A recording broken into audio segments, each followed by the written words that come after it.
كان في قرية ما لشعب ما عندهم مشكلة ما. عبارة عن ايه المشكلة دي بقى؟ حفرة كبيرة كده، كل اللي يمشي من أهل البلد يقع فيها على ما يطلبوا الإسعاف، والإسعاف تيجي وتشيله ويروح المستشفى يكون أخينا ولا أختنا اللي وقعت ديت ماتت. المهم الحفرة بلعت ناس كتير قوي. فهنا العمدة قرر بقى يجيب أعيان البلد ويقعدوا ويشوفوا لازم نحل المشكلة الكبيرة اللي عمالة تبلع في رجالة وستات وأطفال بلدنا دي.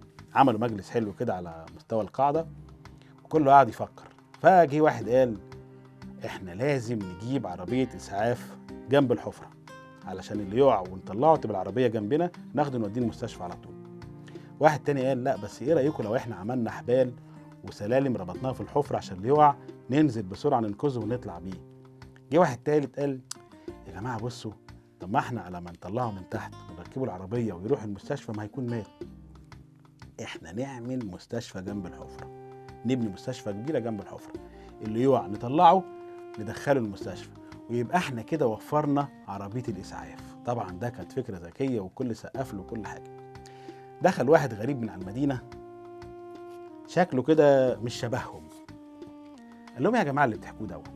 طبعا بعد ما سمع الاقتراحات وكل ده وقال لهم ايه، طب ما انا عندي فكرة. قالوا قول. ما نردم الحفرة. هو اول ما قال نردم الحفرة ولقى العمدة قام وقف وكل الاعيان قامت وقفت والعيال وكله بصوا له كده، فحس ان هو غلط فيهم.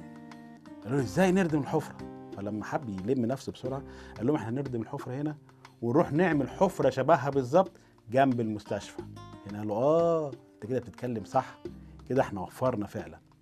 الحفرة دي يا جماعة عبارة عن معتقدات وتقاليد احنا وارثينها وراسخة في دماغنا، رغم ان هي بتضرنا وشايفين ان هي بتضرنا لكننا متمسكين بيها. مش كده وبس، ده كمان اللي بيجي ناحيتها ممكن ناكله بسناننا. اتمنى تكون رسالة الفيديو وصلت وما نكونش ضحكنا عليها وخلاص على كده، لان دي لو طبقناها على حياتنا هنكتشف حاجات كتيرة بنعملها يوميا متعودين عليها ومرعبة.